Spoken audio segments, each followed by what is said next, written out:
Hello and welcome to a Smurd P video, and we are looking at Mighty Morphin Power Rangers Black Ranger with the gold shield. Now this was a San Diego Comic-Con exclusive. It shows you down there, which is cool. 2014. Wow. It feels like a lifetime ago. 6 years ago this figure was released. Now when it was released, I had absolutely no interest in this figure whatsoever. I didn't hunt it. I didn't try to get it. I was not fussed. I was happy with the core team. And I think if I recall, I wasn't even interested in the Armored Red Ranger, even though I really liked those episodes with him armored up. It was always quite cool.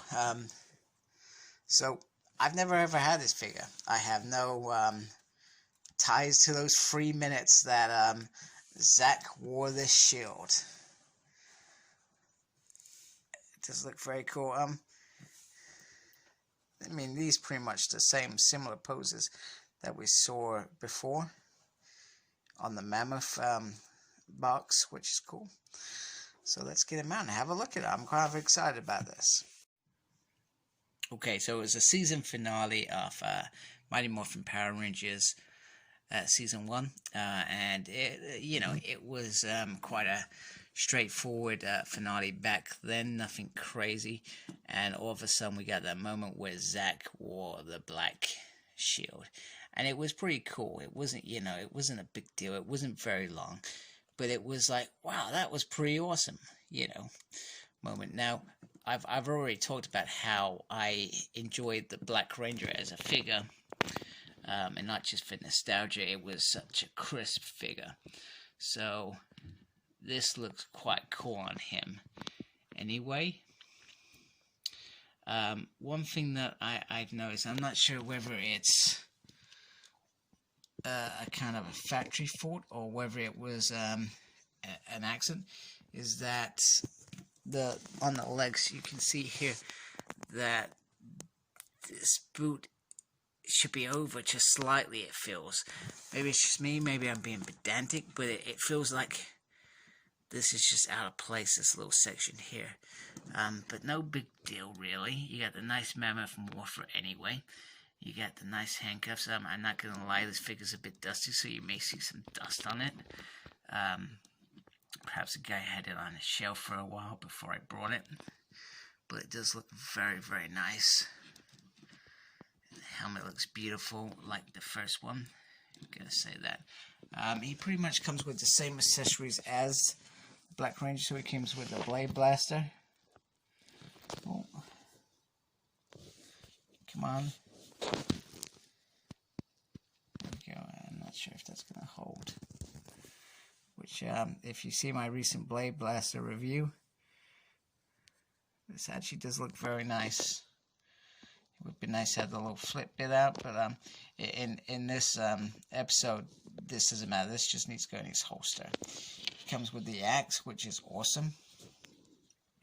And once again, very, very nice. Very well done. Nice paint job there.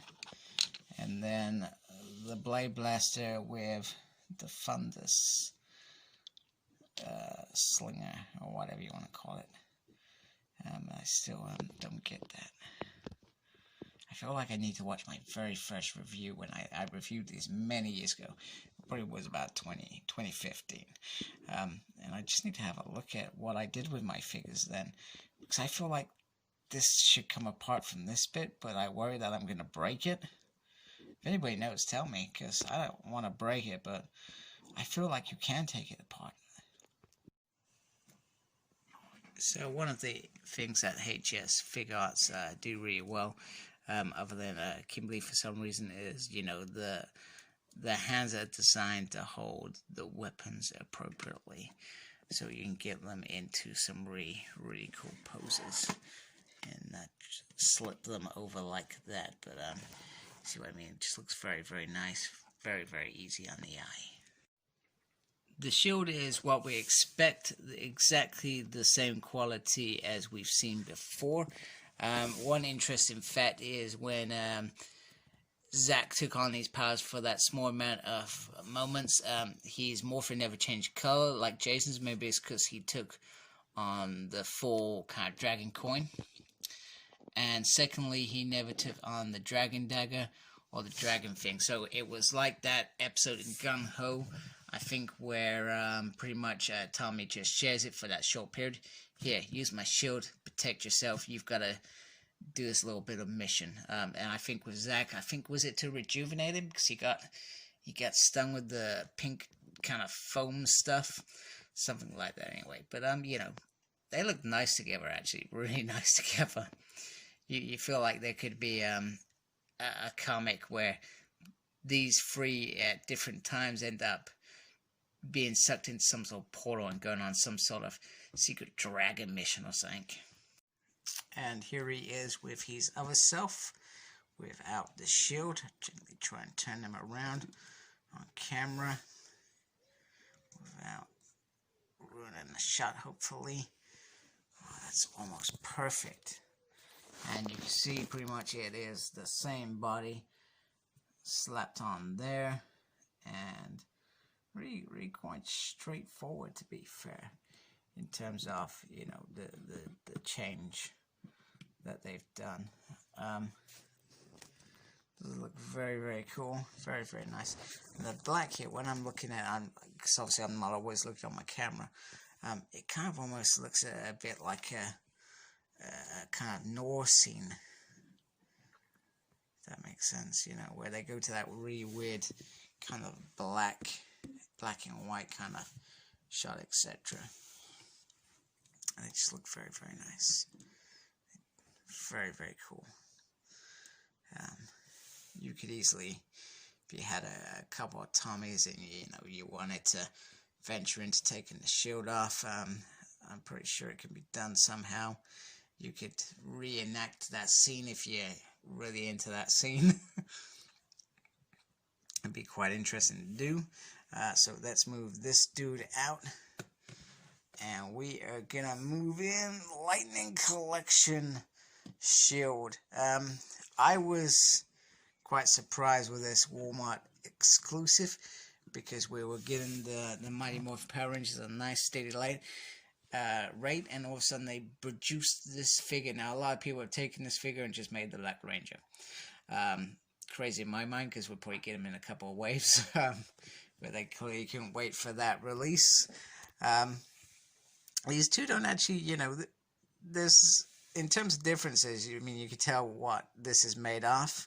The paint job's not as perhaps good. I got a bit of pink down there somehow. A little bit beefier. And then you got this, which isn't as shiny as this in terms of color. But, you know, as I always say, Hasbro, whoops, don't mean to do that with my nice expensive figures. Hasbro have done a damn good job with the Lightning collections. And, you know, I'm still going to collect them. The Zack one, I was on the fence with, because I thought, do I really need to buy that?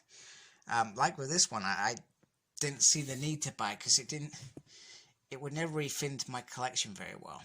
If you're setting something up, you're ever going to have that, or you're just going to say, oh, I've got that anyway. It's a San Diego exclusive, it's all good. But I did it anyway, because with the Lightning collection, I feel like I want to be a completist. I'm interested in pretty much most of them. I mean, more characters I like better, but or I like the way their figure looks better. Like, I never thought that I'd really enjoy how Dino Charge Red looks. It looks awesome, and Gold Dino Charge has this really cool weapon, and I think, you know, wow, that was actually worth it. So this was a character that, if I wasn't being a completist, I would skip. But I find it very hard with Hasbro Lightning Collection to do that, because they do actually do quite a reasonably good job. Anyway, back to this character. So Zack, he's got his gold things. I'm not going to show all the hands, because I feel like I've already done that with the Gold Ranger, and it's not anything new to show you. But it does look very cool.